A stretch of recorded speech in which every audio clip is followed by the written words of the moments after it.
Alternator's looking alright. How's this looking? That's still there. Looks like that's holding up nicely. Well, I'll just see what the crack is, see how it holds up over time. It's nice and warm in this engine bay. Oh, I'll tell you what, I haven't really sat in the passenger seat much. There's heaps of room. I'm sitting here just big chilling with my foot up. I could probably just stretch my feet out on the dash. Look at that. Absolutely wunderbar. Like I say, I'm used to being all scrunched up in the driver's seat with all the driving instruments. Hey.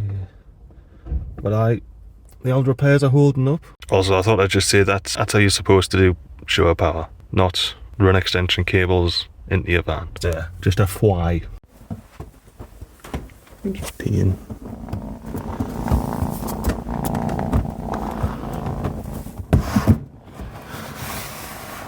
There you are, you lucky I'm here.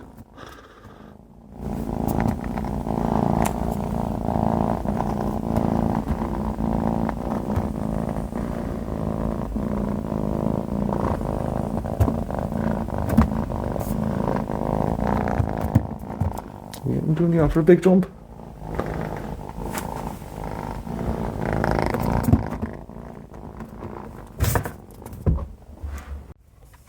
Oh, well, I'm sure that's good. Just got in the van, and yeah, we'll just record, see if there's any error messages come up, you know. Nah, just some bloody EM radio. Let's go. Starts and everything. Focus, get some light on there. So my batteries are dead as I don't know. So I'm gonna go ahead and top them up. I've just done a bit of a drive, so the batteries were at like 12.4 volts, and then after, you know, between the few seconds of that all that happening, this switched off. And it was down to 11.8, so we're probably down to like 6-7 volts now. So I'm gonna have to probably top them up in stages and be very careful with this. Right, I got the chair route the way of the batteries, so I can access this. This car park is chock a block. See how close I am to the pool at the back. Not bad at all. Try and take up as little space as possible. Now let's get these batteries. Alright, on the front battery there I got 12.4, and on this rear battery here, I need to move the positive, give us a sec. It's difficult to wedge these sticks in sometimes. And on the rear battery I got 11.3. This one's always been a bit weaker than the front one. Let's check the watt levels. I'm going to have to put the torch on for this. So we'll take this one off. How are we looking in there? Let's get some light in. There's water just on the fins there. So we're looking alright there. We'll screw that back on, we'll have a look at the other one. Hopefully you can see what I can see. The water's just a little bit low on this one, so I've got to top it up. Go! I'm sure this angle's going to be great, like.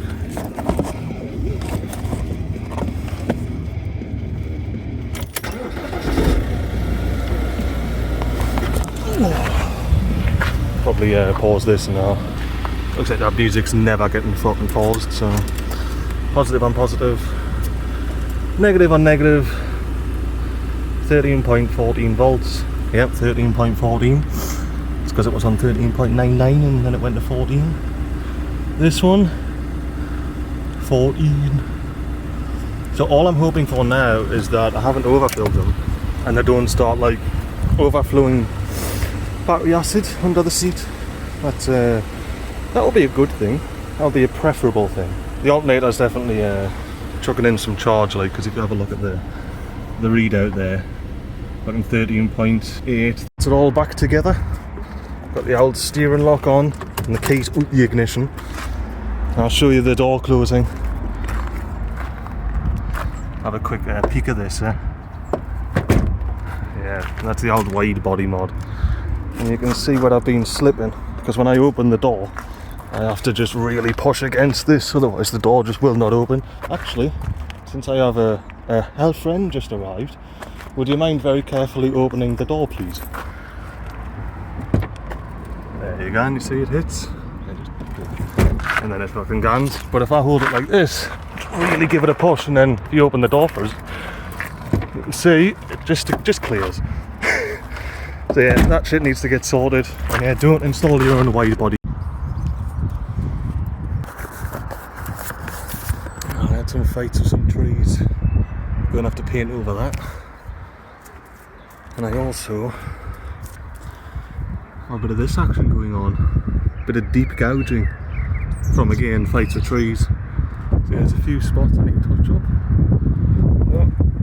I'm on a wall, precariously balanced over. We'll be alright. We'll be alright. Got a bit of that can on. That's all we need. I don't have a paintbrush, but do a bit of finger painting there. We're into the unicorn's blood. I'll crack that. I've just wiped it down with a bit of isopropyl alcohol. And let's get finger painting. You gotta catch it, you gotta swirl it up, catch it, and then you gotta plop it on. Just paint it on there. Get the back involved while I lean over this this pathway. Make sure you get all the bloody stuff in there, you know. And I think that's a decent job for a finger paint, you know. Is that just bird shite? Yeah, that's just bird shite there, don't have to worry about that. So I'll pop another layer on that. And then, oh, I'm going to stand up before I fall. There we go. I just need to do that line now. Alright, there we go. Finger painting job done. And as long as I don't drink any of this, I won't have to deal with any of that half-life issue. So yeah, lovely and clean. Paint matched, you can't even tell, can you? But no, in all seriousness, good coverage. And it'll stop it rusting, and that's what matters. Here's an old, when I first got the van, I done a touch-up job there, but you can see I had a paintbrush back then. There's a handful of those touch-up jobs around. There's even a little squirrel of paint that fell off, but I'm just going to leave that squirrel there. But from the wall, well, I'm pretty sure you won't be able to see much. Let's crank the exposure. This is me parking in front of someone's house, creating little holes. So I've got a bag of rocks and trying to fill this shape. Alright, there's them filled in. A bit better, eh? See, I'm parked on that one. I'm parked on the arse end of that one, but I'm parked on it. Ideally I'd be on that rock there. That one there. But hey, I'm not in the mud anyway. But stepped in some dog shit. Traipsed it in the van. It stinks of dog shit in the van now. It's like 1:30 in the morning. Cleaning up dog shit. Let's go. Let's go. God, it stinks fucking so much like dog shit in here. Still a little bit on the corner. You fucking wipe that up. Give that a fucking deep wipe. I'll be going over all this a few more times.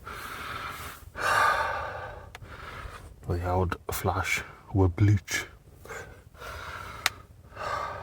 Still a bit on the shoe. I'll get that off now. Might have to burn an incense in here. It's absolutely stinking. Gonna clean this up, and I might have a bit of a chat here. Right, this is all a bit of a state. Let's get the old incense plate out, and let's get some incense. Oh, this is flopped down a fair bit, has this. Anyway, let's get some incense out. Oh, someone poking. There it is. Gimme. What are you? Got a bit of frankincense, bit of spirituality here.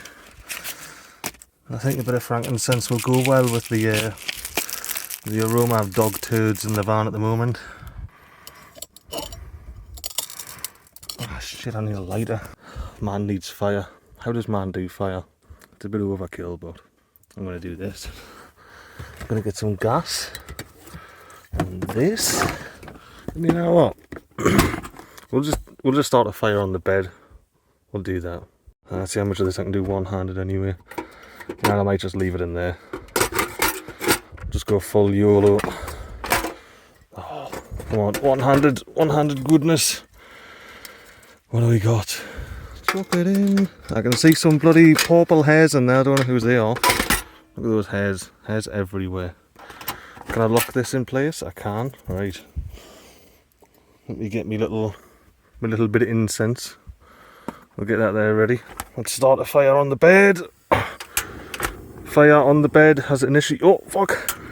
Fire on the bed has initiated. Hey, got the ceiling crinkling. I wonder why. Right, let's get this lit. Make sure that's lit.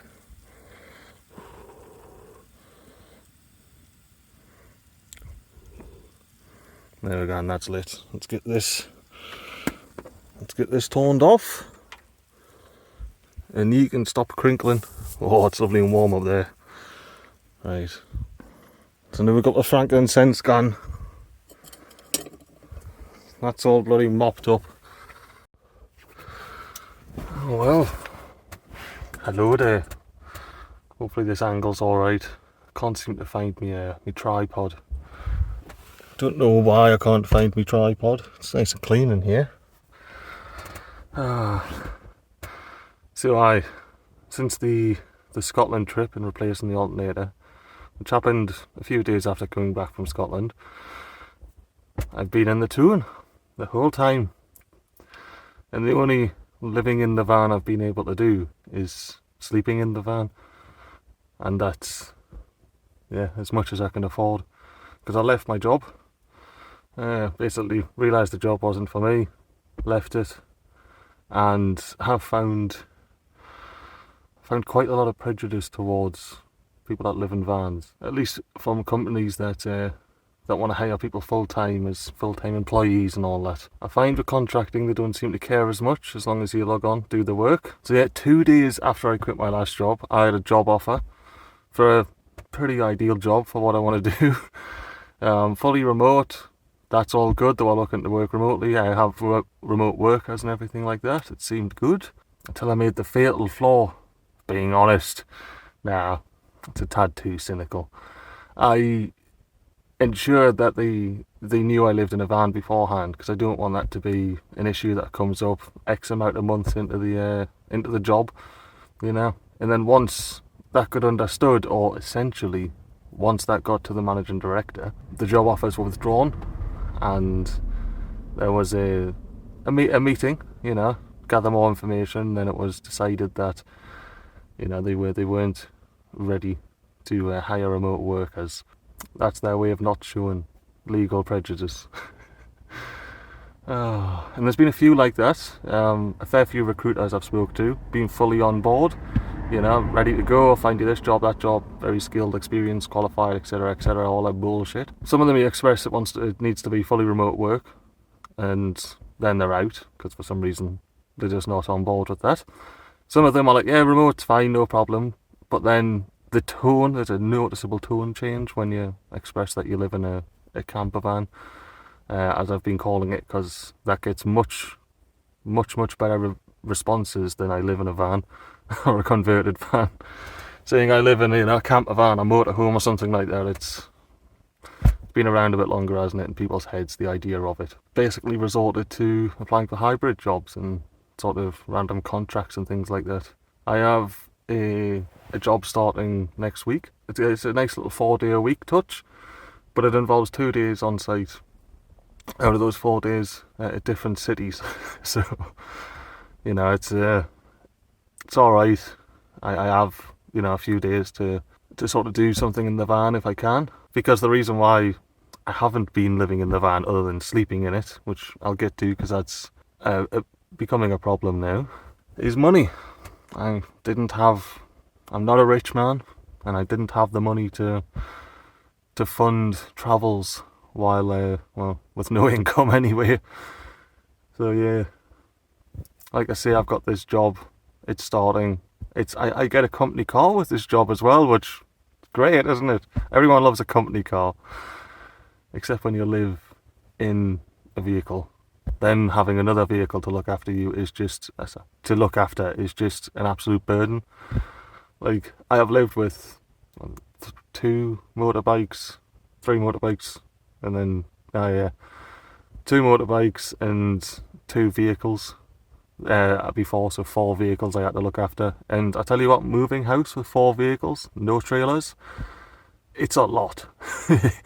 You know, you have to, get from A to B, which is fine, but then you get back from B to A, which is a little bit less than fine on foot. But I just wanted to chat about that.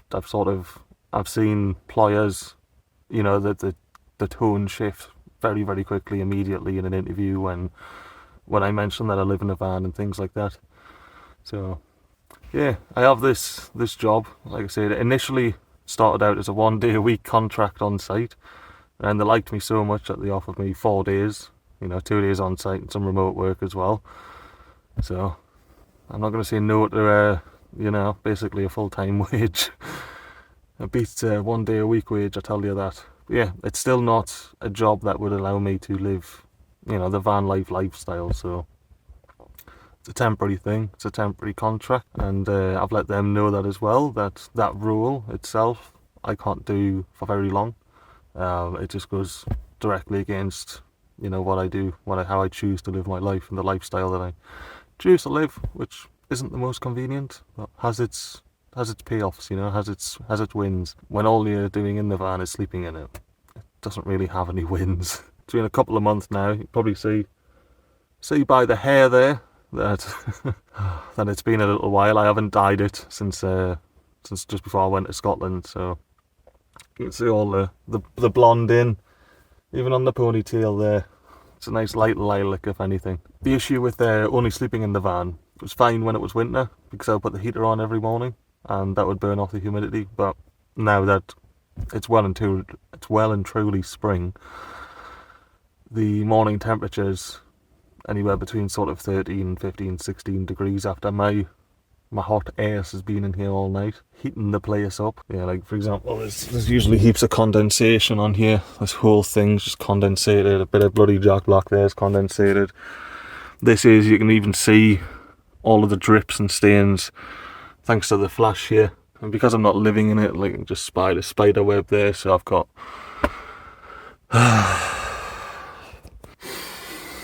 it's fine.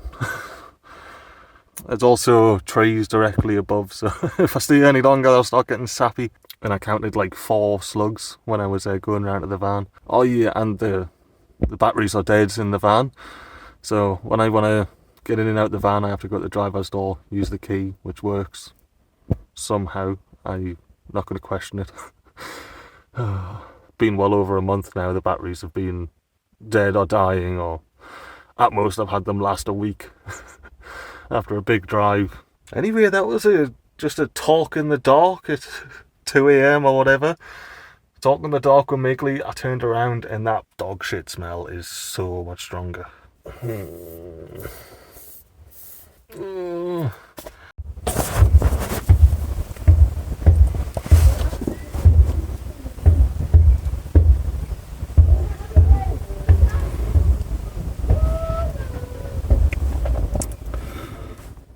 Oh well, I guess that's enough sleep for me.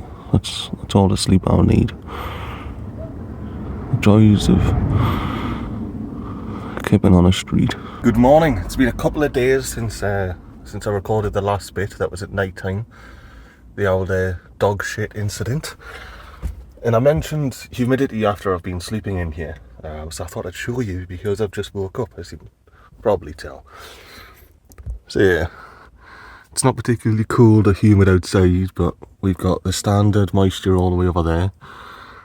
Jack Black is moist AF. Sirius is almost drowning. Got a lot of water on him. And yeah, my screen here. Oh, you can definitely see how wet the screen is. My little license plate's all moist. My modem's wet. Everything's wet. Aye. So that's what I was talking about, because I can't open the door and leave it open without inviting things I don't want. But I thought I'd show you that. I'm going to head out here because it's quite warm in here. What are we up to? 93% humidity. You know what? For years that stick around, Here's some bloody harsh van life truths. Here's some van life reality. Half van life. We'll call it Half-Life. Yeah, I'm pretty sure that's not taken or anything like that. We can call it Half-Life 3. Because it's like 3 different... Anyway, we're just chatting about the Half-Life. If you've put 2 and 2 together by now, well done. But let me confirm it for you. Yes, it smells funky in here without the dog shit. This bedroom doesn't get aired out very much. And if you've ever slept in your life, then you know it does get funky after a while. So yeah, I'm keen to get fucking moved back in so I can air the fucking place out. That's one of the things I want to do. Such is life. Anyway, let me give you a bloody piece.